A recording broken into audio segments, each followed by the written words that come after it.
Hello everybody, this is Toys R Us, and for this figure showcase we're going to be looking at the 1986 Autobot Blades. He was one of 5 protectabots that combined to form a robot called Defensor, which is the big robot there in the bottom right hand side of the screen. For this video, what we're going to do, we're going to have a quick look at obviously the toy itself, what to be aware of if you want to buy one yourself, and we're also going to look at the various types of packaging that I've got that he came in. He did come in other forms of packaging, but this is just the ones that I've got. And also, as I say, a quick discussion of the 2 variants that are known of him. So, let's have a look at the figure. Here he is. There he is in robot mode. As I say, the robot is very basic. You just slide the legs down, so there's no articulation there. There's a bit of articulation in the shoulder joint where you pull his arms out to move them up and down, and you can see that the gun attaches in on the side. Now, some of you may have heard of these robots being referred to as Scramble City. If indeed you're lucky enough to own the Japanese boxes, it will say Scramble City on them. Now, what this actually meant was the fact that you could scramble all the limbs, as I say, because he was a limb, and although he's always portrayed there as his right arm, and the right arm on the figure there, you could in fact, obviously as you're aware, put him as a leg, put him as the other arm instead. So that's what the Scramble City referred to. So, as I say, that's him in his robot mode. Let's have a quick look at his alternate mode. So the alternate mode is a rescue helicopter, but obviously because he's an Autobot and he may need to help out sometimes, you can attach some guns to the side to make him more of an artillery helicopter as well. So again, nice little helicopter, nothing too amazing, but very, very basic. So if you're buying one yourself, obviously be aware of the rotor blades, they need to be intact, and the propeller at the back as well. That's something to be aware of. Right, let's have a look at some of the packaging then. So I've got both Italian variants, so we've got the single version there.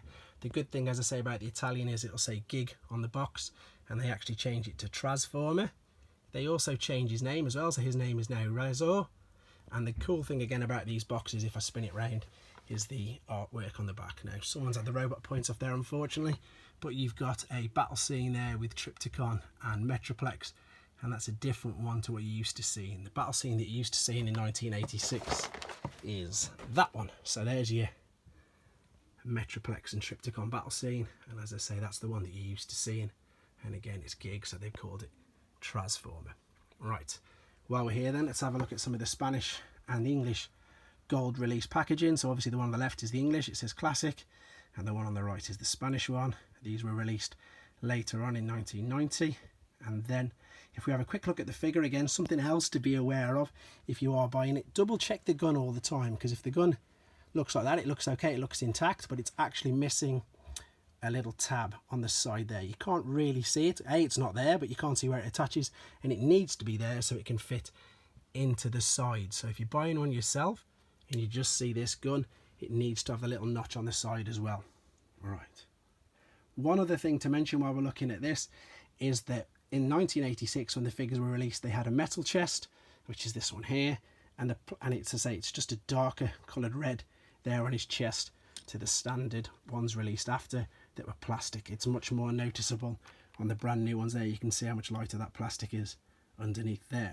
So as I say, that is Blades. He's not the most amazing figure.